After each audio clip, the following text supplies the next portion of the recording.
E não adianta, todos os clubes, sem exceção, possuem histórias de freguesia. E no vídeo de hoje, iremos desbravar todos os principais contos sobre a freguesia no futebol brasileiro.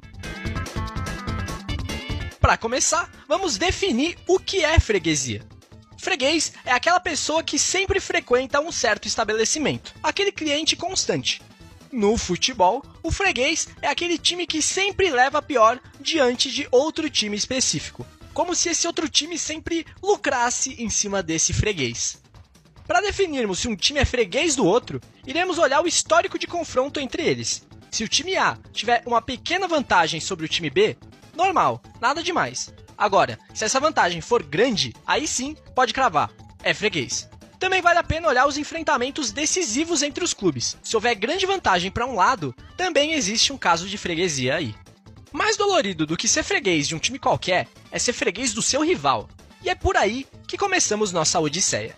Um clássico costuma ser um jogo sempre pegado, repleto de rivalidade e disputado independente da situação dos clubes. Não é à toa que costumam dizer que clássico é clássico e não tem favorito.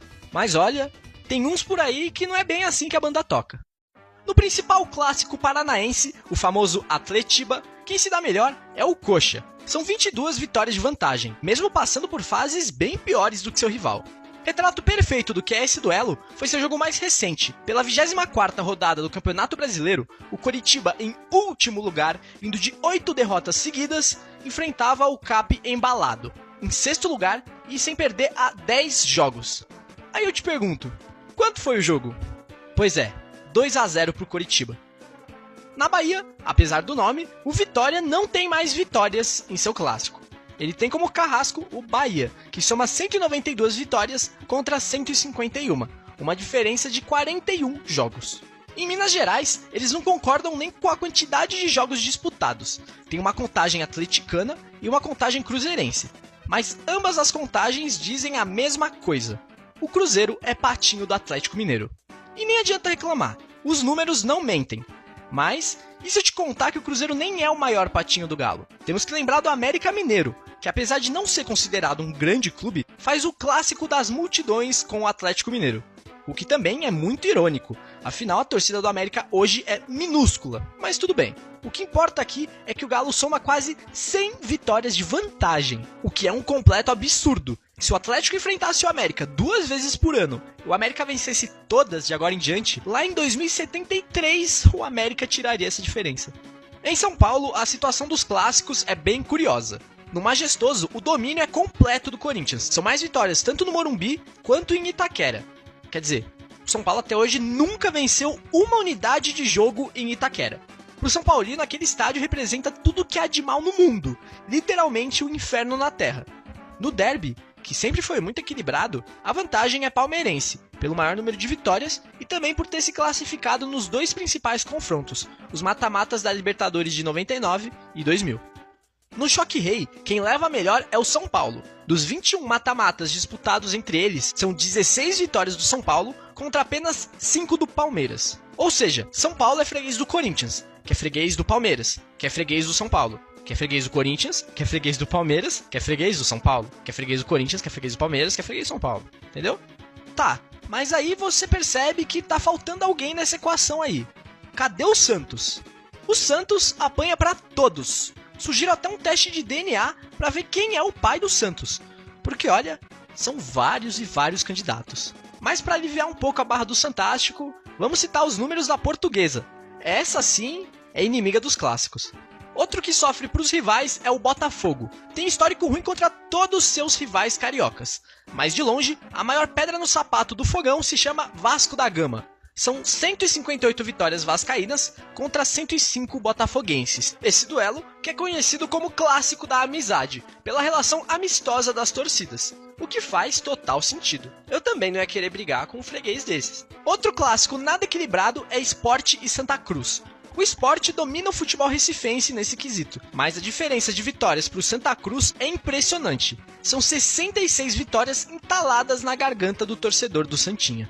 E pior que esse, só o clássico goiano entre Goiás e Vila Nova. São 152 vitórias esmeraldinas contra 82 do Tigre, ou seja, um saldo de 70 confrontos na conta. se tornando a rivalidade com maior diferença de vitórias e aproveitamento do Brasil e uma das maiores do mundo. CPF na nota? Mas se você tá achando ruim ser freguês do seu rival, imagina ficar 33 jogos sem ganhar uma partida dele. Pois é, foi isso que aconteceu com o Paysandu, que ficou de janeiro de 1993 até junho de 97 sem ganhar do Remo, sendo o maior tabu da história dos clássicos brasileiros, 33 jogos. E pra mim, o mais bizarro nisso tudo foi eles terem se enfrentado 33 vezes em um período de 4 anos e meio. Não é à toa que esse também é o clássico com mais partidas disputadas na história, 770. Tem muitos outros clássicos no Brasil que têm suas freguesias, mas as diferenças são menores e por isso não vai dar tempo de ficar citando aqui no vídeo. Mas agora, saindo um pouco do escopo dos clássicos, lembra que eu disse que todos os clubes têm seus fregueses? Então, olhando os duelos entre os 12 grandes, isso fica bem claro. Por isso, veremos qual é o principal freguês e o principal carrasco em questão de aproveitamento de cada um dos maiores times do Brasil, em ordem alfabética. E começando pelo Atlético Mineiro, ele costuma se dar muito bem contra o Fluminense. Porém, quando enfrenta o Botafogo, ele costuma levar pior. O Botafogo tem seu melhor aproveitamento frente ao Atlético Mineiro. E como já dito, sofre diante do Vasco. O Corinthians tem como seu maior freguês o Vasco da Gama. Porém, ele é freguês do Flamengo. O Cruzeiro leva melhor diante do Botafogo, mas tem como grande carrasco o São Paulo. O Flamengo é outro que também curte jogar contra o Botafogo. Ele, por sua vez, não curte muito enfrentar o Grêmio. O Fluminense possui melhor histórico frente ao Cruzeiro. O pior é contra o Palmeiras. O Grêmio faz o Fluminense de freguês, mas também sofre para o Palmeiras. O Internacional, por sua vez, tem sucesso contra o Atlético Mineiro, mas é freguês do Corinthians. O Palmeiras domina o histórico contra o Fluminense, mas costuma perder diante do Internacional. O Santos tem como seu maior freguês o Grêmio. Seu pior aproveitamento é quando enfrenta o Palmeiras. O São Paulo tem seu melhor aproveitamento contra o Cruzeiro. Seu principal algoz é o Corinthians. E para finalizar, o Vasco tem seu melhor retrospecto contra o Botafogo. Seu pior é frente ao Palmeiras.